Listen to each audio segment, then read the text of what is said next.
Sahabat Tapakur, saat ini saya sedang berada di Karang Sebrotan di dekat daerah Rancabuaya.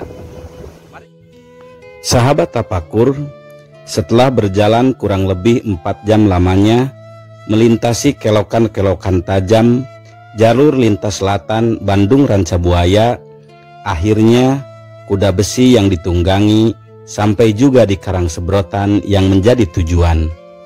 Ya, karang ini masih berada di wilayah Caringin yang terkenal dengan keindahan pantai Rancabuayanya. Agar sampai ke Karang Sebrotan, dari perempatan Rancabuaya berbelok menuju arah Pantai Santolo. Setelah 1 kilometer, berbeloklah ke arah kanan, mengikuti jalanan berbatu yang di samping kanan kirinya menghampar tanah kering kerontang lagi berdebu karena musim kemarau telah cukup lama menghantui warga sekitar. Jalan berbatu itu berujung di tepi jurang yang di bawahnya menghampar pantai selatan dengan deburan ombak besarnya yang tidak pernah berhenti menghantam batu karang hingga terkadang memancar bak amuk gelombang saat tsunami terjadi. Karenanya pula sebagian warga menamainya dengan Karang Sebrotan.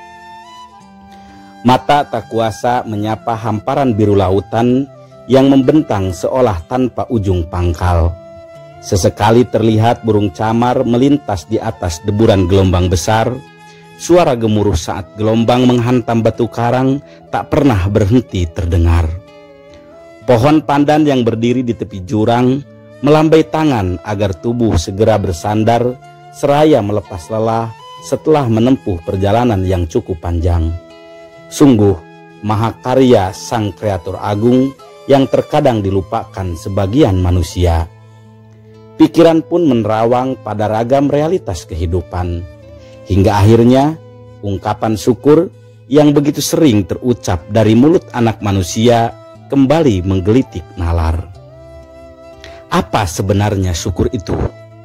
Apakah syukur itu terkait erat dengan rezeki yang diperoleh seseorang?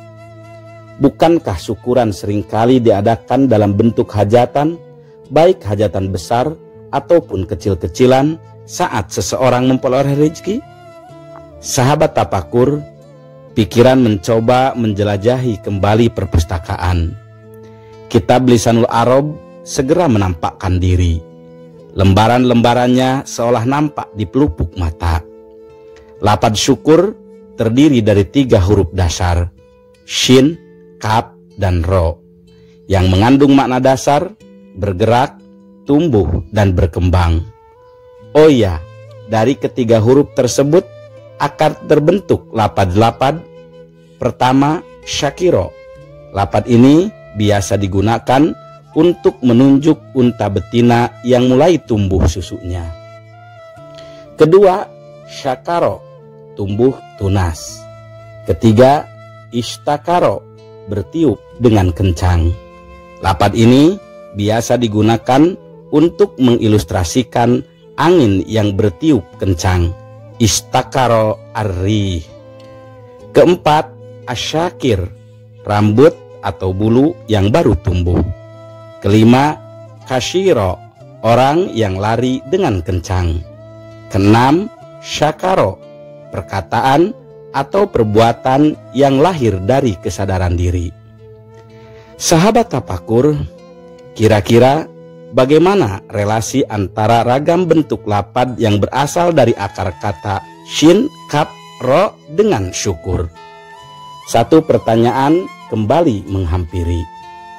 Paling tidak, terdapat 3 kata kunci yang perlu diperhatikan dari makna-makna lafaz tersebut, yaitu tumbuh, bergerak, dan kesadaran.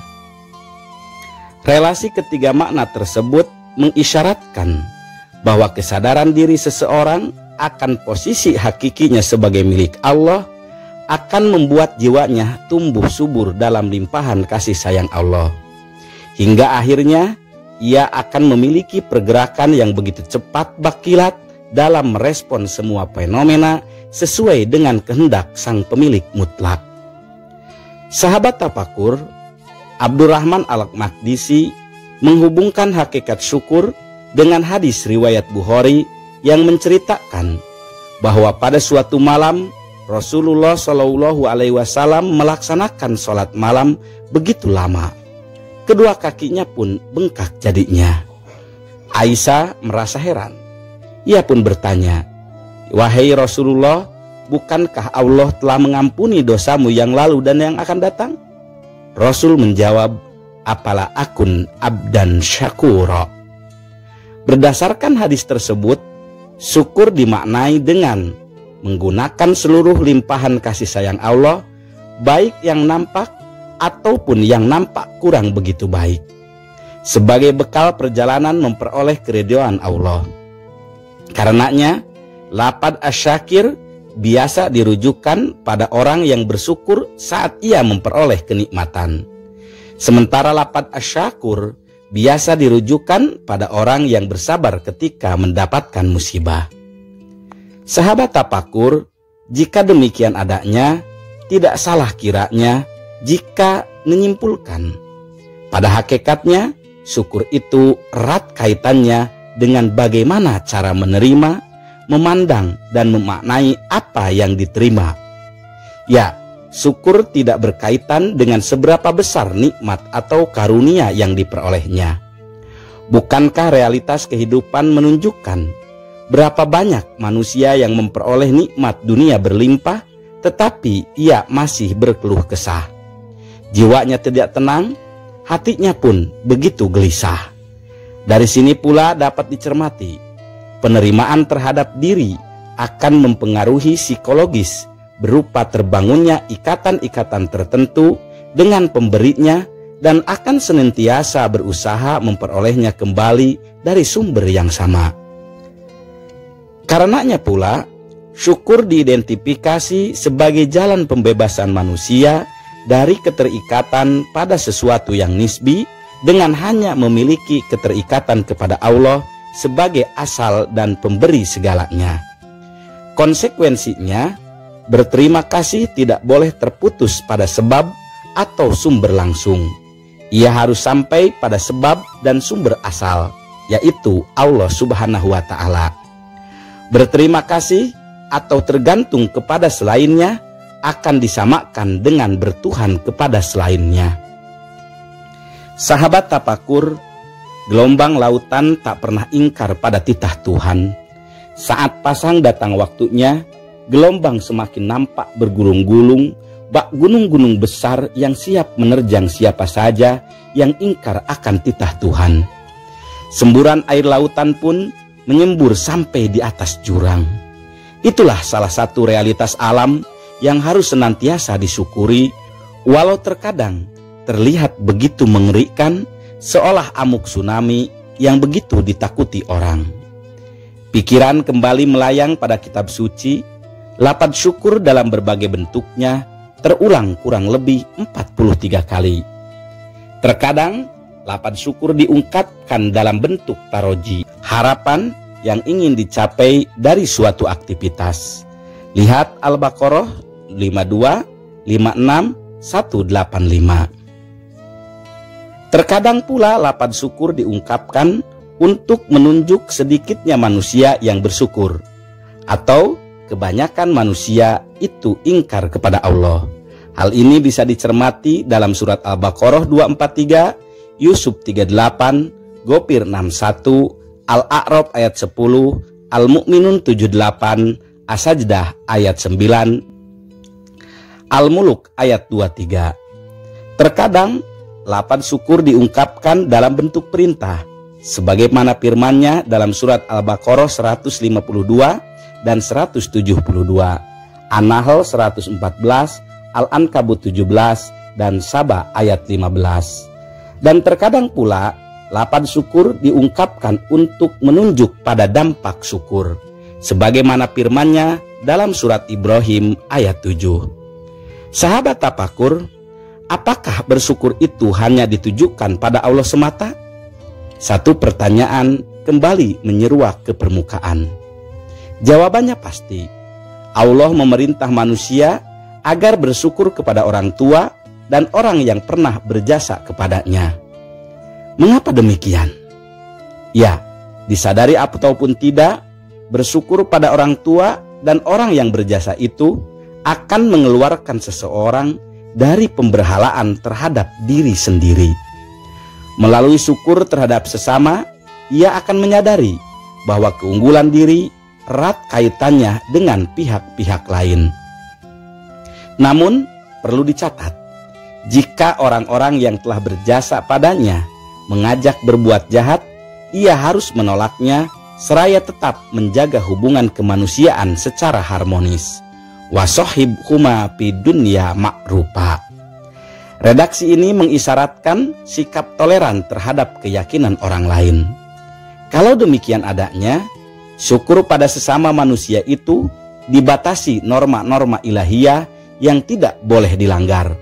Sebab kecintaan yang berlebihan kepada seseorang itu bisa jadi akan menjerumuskan diri pada kubangan kemusyrikan yang disebut dengan al-guluwun. Sahabat tafakur, terkadang sebagian orang merasa bingung dengan ragam definisi syukur yang dirumuskan para ulama. Karena memang dengan definisi itu terkadang sesuatu menjadi bias. Namun jika tidak ada definisi, orang pun akan menjadi kebingungan. Ya, definisi itu hanyalah patokan yang bisa dijadikan titik acuh untuk memahami sesuatu. Nah, agar tidak merasa kebingungan, kiranya perlu dicarikan ciri-ciri khas dari syukur. Dengan mengetahui ciri-ciri yang melekat pada syukur, seseorang bisa dengan mudah mengidentifikasi dirinya. Apakah ia termasuk manusia yang pandai bersyukur atau malah sebaliknya? Paling tidak, ada 6 indikator seseorang disebut sebagai hamba yang senantiasa bersyukur. Yaitu, pertama, ketika melakukan suatu pekerjaan, ia tidak melakukannya asal selesai, yang akan berdampak pada pekerjaan menjadi tidak produktif. Lazimnya, pekerjaan yang dilakukan asal-asalan akan memunculkan banyak kesalahan, yang tentu memerlukan waktu tambahan untuk memperbaikinya. Pekerjaan asal-asalan di samping akan merugikan diri sendiri, juga akan merugikan pihak lain. Indikator kedua adalah produktif dan etos kerja, yang diekspresikan dengan sikap tidak menunda-nunda pekerjaan. Iza parogta pangsob. Ya, menunda-nunda pekerjaan merupakan sumber kemalasan. Semakin seseorang menunda-nunda suatu pekerjaan, semakin meningkat rasa malas pada dirinya. Ketiga, menghargai hidup. Dalam hal ini, hidup dianggap sebagai sesuatu yang sangat bernilai. Hidup merupakan awal untuk meraih kenikmatan-kenikmatan berikutnya.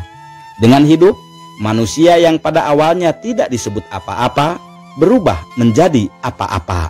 Lihat surat Al-Insan ayat 1. Karena hidup dianggap sesuatu yang bernilai, memelihara hak hidup, baik bagi dirinya ataupun hak hidup orang lain, merupakan kewajiban yang melekat pada insan.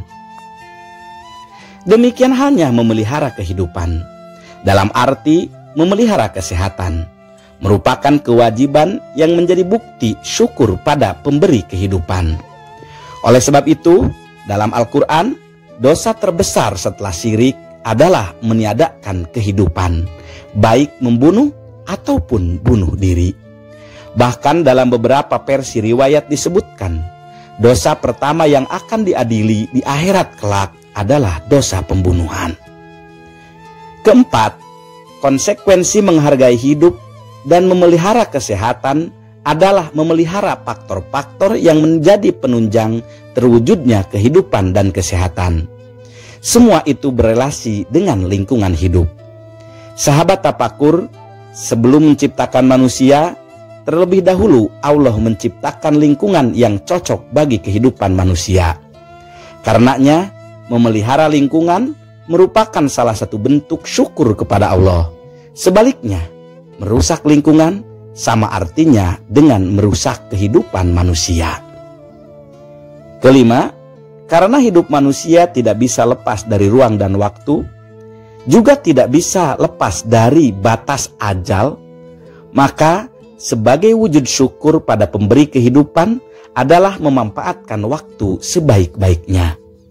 Oleh sebab itu, Al-Quran berulang kali mengingatkan manusia untuk senantiasa memperhatikan waktu yang terbatas agar digunakan untuk mewujudkan kemaslahatan diri dan kemanusiaan. Keenam, hamba syakirin itu memiliki ciri ketika diberi rezeki yang berlebih, ia tidak akan sombong. Demikian halnya ketika memperoleh rezeki sedikit, ia tidak akan berputus asa dan minder. Ketika melihat kelebihan orang lain, tidak akan iri. Ketika mencari rezeki, tidak akan licik. Ketika rezeki hilang, ia tidak akan sakit hati. Karena semua itu hanyalah titipan Allah semata. Sikap ini akan melahirkan sikap senantiasa melihat ke bawah pada apa yang sudah ia raih dalam urusan dunia. Orang yang pandangannya ke atas dalam urusan jahroh hayah ad-dunya hampir dipastikan akan kurang bersyukur, karena yang akan terlihat olehnya hanyalah kekurangan dan kekurangan.